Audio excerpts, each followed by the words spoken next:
I stepped inside, boots thudding on the oak floor, exhaustion sinking into my core. The house carried the warmth of fresh-baked bread, cedarwood candles, and a trace of my wife's lavender scent. But the air felt wrong. They were all there on the couch, my wife, Lisa, my father, my daughters, and Mark, my closest friend, my chosen brother.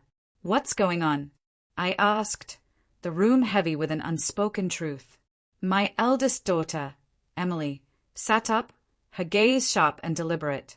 "Dad, take a seat." I stayed rooted, a knot tightening in my chest. "What's this about?"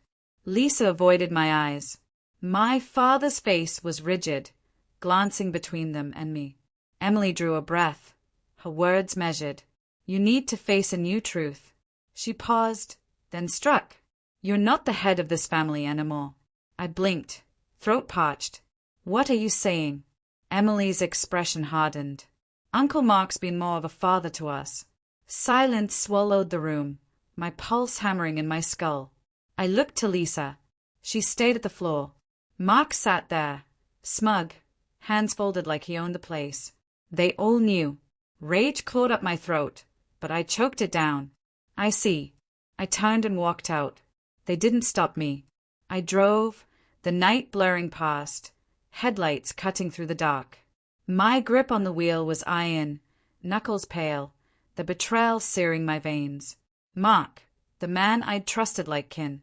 Lisa, my wife, who vowed eternity. My daughters, my own blood. I'd built everything for them, bled for their future, and this was my reward, a knife in the back. I pulled into a deserted lot, breath ragged, hands trembling. My phone vibrated. I ignored it. Then I pictured Mark in my home, in my life, wearing it like a stolen crown. They thought they could strip me bare, erase my legacy. They didn't know who they'd crossed. I opened my phone and started making calls. The next day, my phone showed 72 missed calls. For 2 weeks, I moved in shadows, silent but plotting. I didn't scream or beg. First, I called the bank. The house, cars, and most assets were in my name. I moved every cent to a new account and locked the old ones. Then, I met a lawyer, divorce papers, custody claims, and a dossier on Mark's shaded past, unpaid loans, failed ventures, whispers of scams. I hired a private investigator. Lisa and Mark thought their affair was hidden.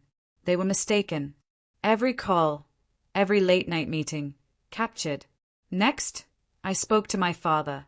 He'd gone along out of loyalty to them, but loyalty shifts when the tide turns. He flipped sides fast. Finally, I set their downfall in motion. I came home one night, feigning defeat. Lisa and Mark were in the living room, laughing over whiskey.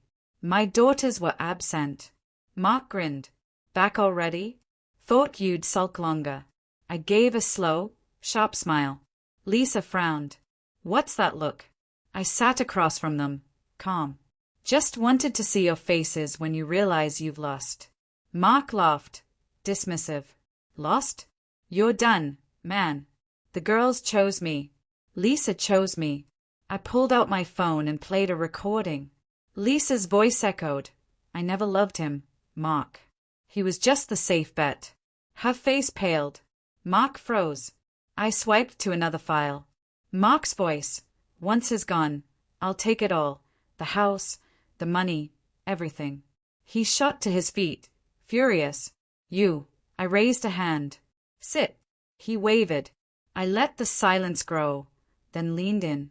"You thought you'd steal my life, my family. But power belongs to those who fight for it." Mark's fists clenched. "What did you do?" I tilted my head. "Let's see." Bank accounts frozen. "The house isn't yours anymore, Lisa." I slid a folder across the table. "Divorce papers.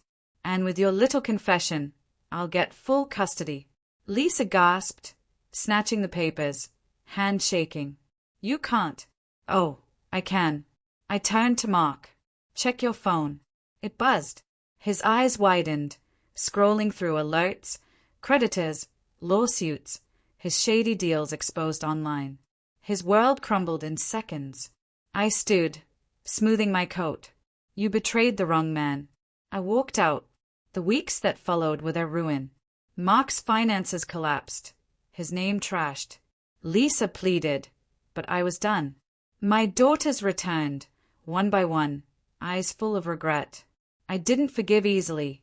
Trust is earned, not gifted after treason. As for me, I was free. They'd shattered me, humiliated me, but I rose stronger, sharper. Standing in my new apartment, city lights sprawling below, I smiled for the first time in months. I'd won. They'd never forget the lesson. Power isn't taken. It's forged. And I'd claimed mine.